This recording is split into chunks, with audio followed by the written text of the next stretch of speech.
Chapter 2, Mr. Kermit. The first day of school, I remember the excitement. New students to teach, new minds to fill with knowledge, new futures to shape. The key word is remember. That was 30 years ago. I was so young, not much older than the kids, really.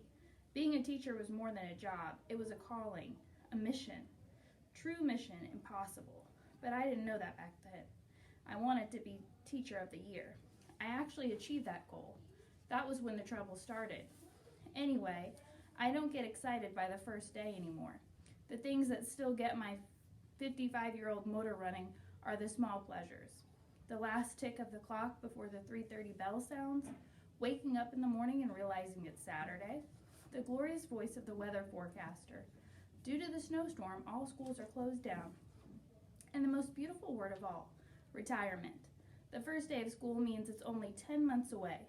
My younger self never could have imagined I'd turn into the kind of teacher who'd be crunching numbers, manipulating formulas, and counting the nanoseconds until I can kiss the classroom and everybody in it goodbye.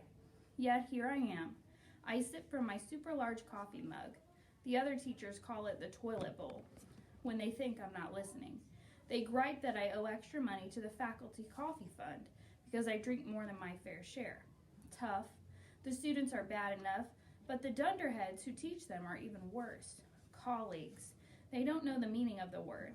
A fat lot of support they ever offered me when it was all going wrong.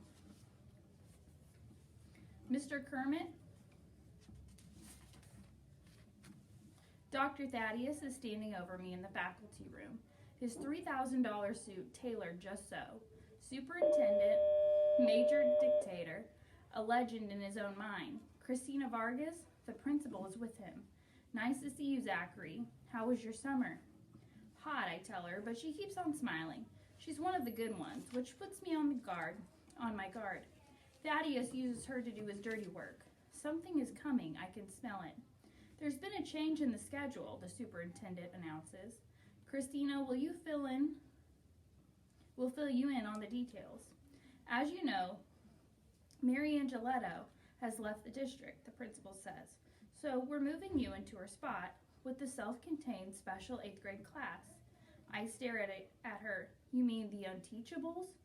Dr. Thaddeus bristles. We don't use that term. Every teacher in this building knows what they are. I fire back. They're the 6 kids who you've given up on. They've had their chance in 6th and 7th grade, and now you're just warehousing them until they can be the high school's problem. They're a challenging group, Christina concedes, which is why we've chosen a teacher with a great deal of experience. Of course, the superintendent goes on pleasantly. If you don't feel you're up to the job, light dawns. So that's what this is really about? Thaddeus figured out that I qualify for early retirement after this year. He doesn't want the school district on the hook supporting me forever. The Kermit men live till 95 minimum. My grandfather, at 106, is still president of the Shuffleboard Club at Shady Pines. That's why they're giving me the Unteachables. They aren't interested in my experience. They want my resignation. I look the superintendent right in his snake eyes. You're just trying to make me quit before I qualify for early retirement. His response is all innocent. You're up for retirement already? I think of you as so young. It still seems quite recent. That horrible Terra Nova accident, the media attention, the public outcry, the scandal. Well, there it is, Jake Terra Nova. Thaddeus is never going to forgive and forget, even though it wasn't my fault, or maybe it was. They were my students after all, and it happened on my watch. What a hypocrite. Thaddeus wasn't superintendent. Then, he had Christina's job, principal. And did he ever take the credit when a class at a school scored #1 in the country on the national aptitude test? He squeezed every ounce of glory out of that interview and profiles in magazines. When there was traffic in the driveway, you could bet it was because a TV station mobile unit on its way to interview the high exalted lord of all principals. Until the truth came out, a kid named Jake Terra Nova had gotten hold of the test and charged his classmates $10 a pop for a copy of it. That's why they aced it. They were cheating. And when the whole thing blew up, Was Thaddeus there to take the heat the way he'd taken the acclaim? Not on your life. The teacher was to blame. That's who I've been ever since. The guy who, the teacher's class gave the entire Greenwich school district a black eye. Officially, life went on after that. No one revoked my teaching certificate or docked my pay or kicked me out of the union, but everything was different. When I stepped into the faculty room, people stopped talking. Colleagues wouldn't look me in the eye. Administration kept changing my department. One year it was English, then math, French, social studies, even phys ed. Me with my 2 left feet, I went into a blue funk. Only that wasn't the school's fault because it began to affect my personal life. My engagement to Fiona Bertelsmann fell apart. That was on me. I was lost in my own misery. Worst of all, the one thing that was most important to me, teaching, became a bad joke. The students didn't want to learn? Fine. I didn't particularly want to teach them. All I needed to do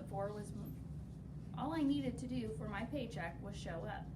Until next June, when early retirement would carry me away from all of this.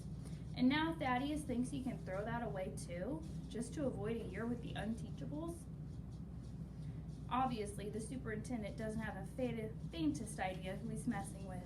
I would happily go into room 117 with a pack of angry wildcats before I'd give him the satisfaction of forcing me out. I look from the superintendent to the principal and back to the superintendent again. I enjoy a good challenge. I pick up the toilet bowl and walk out of there, careful to keep my big mug steady. Can't risk spilling coffee all over myself. It would spoil the dramatic exit. 3 decades in the school, and never once have I stepped foot inside room 117. I know where it is, though. From the stint in phys ed, somebody has to be in the remotest classroom of the entire building. But I decide to be offended by it. It's just another part of the conspiracy to force me out. Well, it won't work. After all, how bad can these Unteachables really be? Behavior issues, learning problems, juvenile delinquents?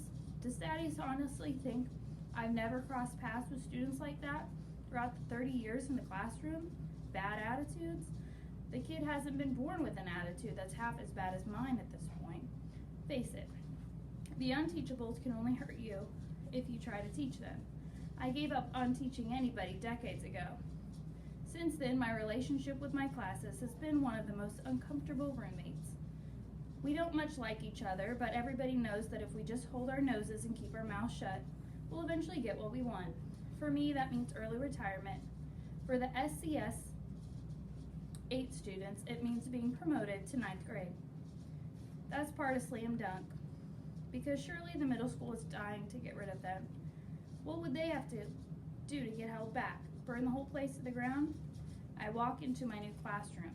A roaring fire in the wastebasket, smoke pouring through the open windows, kids toasting marshmallows on the ends of pencils catching fire, one pyromaniac in training seeing if he can get his eraser to burn, an escapee standing outside in the bushes, gazing in, eyes wide with fear, a boy draped over a desk, fast asleep, oblivious to it all. Most kids would scramble to look innocent and be sitting up straight with their arms folded in front of them once the teacher puts in an appearance. Not this crew. If I came in with a platoon of ski Marine paratroopers, it wouldn't make any more of an impression. I stroll over to the flaming wastebasket and empty the giant cup of coffee into the bonfire, which goes out with a sizzle. Silence falls in room 117. Good morning, I announce, surveying the room. I'm your teacher, Mr. Kermit. Only 10 months until June.